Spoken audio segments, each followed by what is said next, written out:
It was supposed to be over. The case of Menglong, loved actor whose sudden death had stunned millions, had been wrapped up neatly with an official report: acute alcohol intoxication, accidental. Newspapers printed the verdict. Networks repeated it like scripture, and officials nodded in satisfaction. But beneath the polished surface, rumors never stopped boiling. Fans whispered online about strange bruises spotted in leaked morgue photos, about inconsistencies in the timeline of his final night, about missing toxicology data. Yu's family quietly fought to see the files, only to be stonewalled. Something didn't add up. And then, in a twist that rocked the nation, the very man entrusted with uncovering the truth, the forensic pathologist, was exposed as the one who buried it. The arrest of Dr. Liang Hu, senior forensic examiner with decades of spotless reputation. Like a thunderclap. One moment, he was the respected authority whose word carried the weight of science. The next, he was handcuffed, head down, by police. His charge? Falsifying the autopsy report of Menglong. The story spread like wildfire. The doctor who should have been the guardian of truth had been its executioner. For many, it confirmed their darkest suspicions, that Menglong's death had been more than a tragedy. It had been a conspiracy. The original report, released shortly after Yu's death, was a model of clinical detachment. It cited alcohol intoxication as the primary cause, with vague references to possible underlying health conditions. There was no mention of bruising, no toxicology details, no explanation for why a young, healthy man would collapse so suddenly. Critics were told to stop speculating. Fans who demanded answers were branded as hysterical. And yet, silence never came. In private chatrooms, on underground blogs, whispers grew louder. This was a cover-up. It wasn't until an anonymous whistleblower leaked fragments of internal documents that suspicions hardened into outrage. Screenshots showed altered toxicology results, with sedatives erased from the record. Handwritten notes indicated bruises not consistent with fall injuries had been crossed out. The whistleblower claimed these documents came from Liang Hu's office. At first, officials dismissed the leaks as fabrications.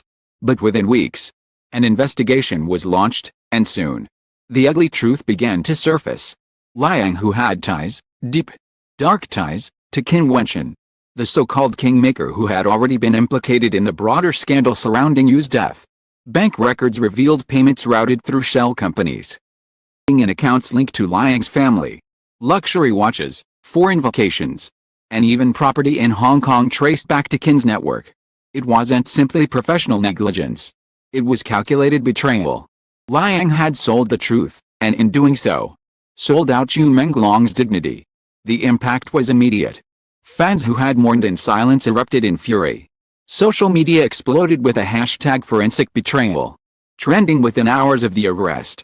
Protesters gathered outside the Forensic Institute where Liang had once worked, waving signs that read, "Truth cannot be buried and justice for you." Mothers brought their children to the rallies, telling them, this is what happens when lies kill. For Yu's parents, who had never stopped insisting that their son's death was no accident, the arrest was bittersweet. They had been vindicated, but at the cost of reliving their nightmare all over again.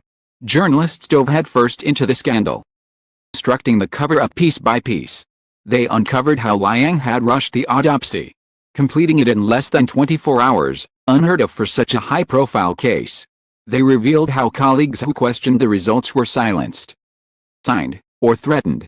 One junior technician, speaking under anonymity, he saw toxicology reports that showed traces of sedatives in Yu's blood.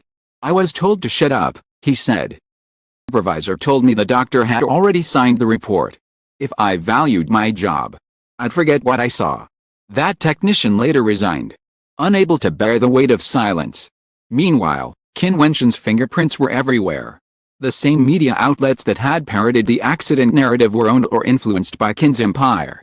The same officials who dismissed fan concerns had long-standing relationships with Qin's business interests.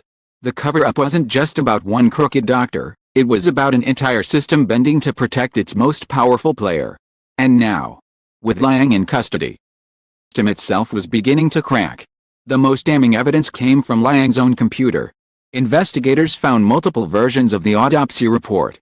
The original draft contained alarming details: deep contusions on Yu's torso, consistent with blunt force trauma, high levels of benzodiazepines in his bloodstream, far above therapeutic ranges, and defensive wounds on his arms, suggesting a struggle. All of these details were scrubbed in the final version. Instead, Liang had typed out a sanitized narrative: no significant external injuries. Cause of death: acute alcohol intoxication. In one recovered email, he even wrote to Kin's fixer. Port modified as requested. Please confirm receipt of payment. Revelation was more than scandal. It was betrayal. Fans who had trusted institutions to protect their idol realized those same institutions had betrayed him. Forensic science, supposed to be impartial, been weaponized to protect power.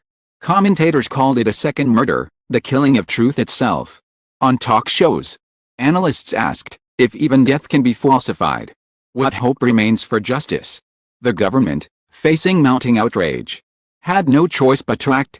A press conference was hastily convened.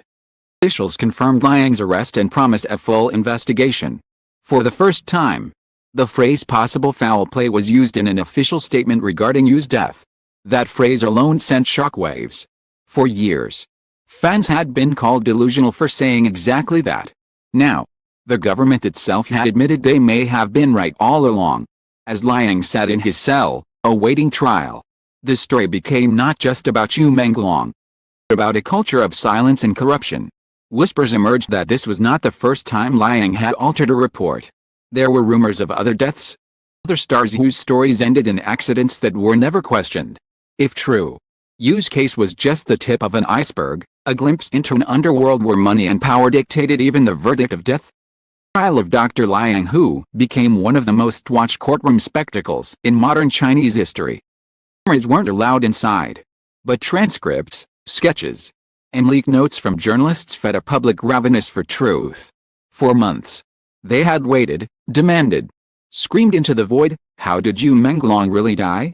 And now, under the blinding lights of justice, the answer would finally emerge. Dr. Liang entered the courtroom gaunt, shoulders hunched, his once pristine white coat replaced with a plain prison uniform. The man who had once been celebrated as a leading figure in forensic science now stood as a pariah, accused of betraying not just a single family, but an entire nation's trust. His face betrayed no emotion as prosecutors laid out the evidence, the altered reports, the payments, the erased toxicology results. But when the judge ordered the original autopsy files to be read aloud, the silence was suffocating. The first revelation shattered the official story. Toxicology tests, buried by Liang, showed that Yu Menglong's blood contained dangerously high levels of benzodiazepines, sedatives potent enough to render a man unconscious. Combined with alcohol, became lethal. He hadn't simply drunk too much, had been drugged. Gasps filled the courtroom.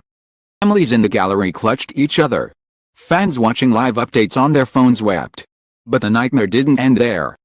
A report described deep bruises across Yu's chest and arms, consistent with being restrained or beaten. Lacerations on his wrists, defensive wounds that suggested he had tried to fight back. Even more damning, hemorrhaging in his brain indicated blunt force trauma, a blow, or multiple blows, that likely incapacitated him before death. The room seemed to tilt as the truth unfolded. Yu Menglong had not collapsed from drinking too much. He had been attacked, drugged, and left to die. When pressed on why he erased these details, Dr. Liang's mask finally cracked. Voice trembled as he admitted what many had suspected. Been bribed, yes, but more than that. Been threatened. They told me if I didn't change the report, I would be next, he confessed. His eyes darted across the courtroom, expecting shadows to rise and silence him even now. Headed to meetings with Qin Wenshan's fixer, Zhao Mingxiu, who handed him cash envelopes and whispered chilling promises of what would happen if he dared defy orders. Liang's testimony painted a portrait of fear as suffocating as it was corrupt. The courtroom erupted. Analysts called it the most horrifying betrayal in forensic history. Fans online labeled it the second murder, the killing of truth itself. Outside the courthouse, thousands gathered, holding candles and chanting, "Truth cannot be buried." For years, they had been mocked as conspiracy theorists. Now, they were vindicated. The prosecution did not stop there. Introduced recordings, recovered from Liang's computer, in which he communicated with Qin's network. In one, Zhao's voice was clear, make it alcohol. Nothing else. He drank too much, that's all. Yang's fearful reply, but the injuries, was cut off by Zhao's cold retort, there are no injuries. You understand, the jury listened in stunned silence. It was the sound of murder being rewritten into accident. Outrage turned into fury. Vigils outside the courthouse grew into protests. Crowds demanded not just punishment for Liang, but for the entire network that had orchestrated Yu's death. Posters with Yu's smiling face were plastered across Beijing, Shanghai, Seoul. Hashtags surged worldwide, justice for Yu. Truth for Yu Menglong, forensic betrayal. National media compared it to some of the darkest scandals in showbiz history, labeling it the case that rips open an empire of lies. Liang, cornered, finally broke down on the stand. Tears streamed down his face as he whispered, I am sorry. I betrayed my profession. Betrayed his family. I betrayed the truth. Words carried little comfort. For many, it was beyond forgiveness. But his confession provided the final nail in the coffin of the false narrative. Menglong's death certificate was officially amended, cause of death, homicide by deliberate assault and poisoning. Verdict came swiftly. Liang, who was sentenced to 25 years in prison for perjury, falsification of forensic evidence, and conspiracy. The sentence was heavy, but many argued it could never match the weight of what he had done. Not only failed Yu Menglong, he had helped bury him twice. Once in life and once in truth. Name would forever be a byword for betrayal. For Yu's family, the ruling was both devastating and liberating. His mother, standing before cameras, held her son's portrait as she said, at last. The truth belongs to him. They tried to erase his story, but he lives on. He lives on in us, and in all of you. Her words echoed across social media, replayed in videos that drew millions of views within hours. Fans sobbed as they shared them, promising never to let Yu be forgotten. The revelations had wider consequences. The Forensic Institute where Liang once worked was overhauled, with sweeping reforms introduced to ensure transparency. Oversight committees were formed, tasked with preventing corruption in future autopsies. More importantly, the entertainment industry itself shook under the weight of the scandal. Executives tied to Qin Wenchen were investigated. Empires scrutinized. Some resigned quietly. Were dragged into court. The era of silence, it seemed, was ending. Yet Qin's shadow lingered. Though already condemned in previous trials, his name resurfaced in connection with Liang's testimony. It was clear that his hand had orchestrated not just the crime itself, but the attempt to erase it. He murdered him twice. Commentator wrote. First by order. Second by silence, for the public. Qin became the ultimate villain. The face of everything rotten in showbiz. In the aftermath, Yu Menglong's fans transformed their grief into action. Annual memorials were organized, not just to honor him, but to campaign for transparency and reform. They raised funds for young performers, advocating for contracts free of exploitation. Held rallies under the banner, No More Silence. Lies. In doing so, Yu's death became more than a tragedy. It became a movement. By the time the court closed its final session, the narrative had been rewritten in fire. Yu Menglong was no longer the actor who died from drinking too much. He was the actor who stood against a corrupt system and paid with his life. His story, once buried under lies, was now etched into history with painful clarity.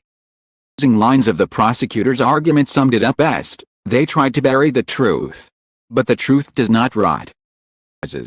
And today, it has risen for Yu Menglong.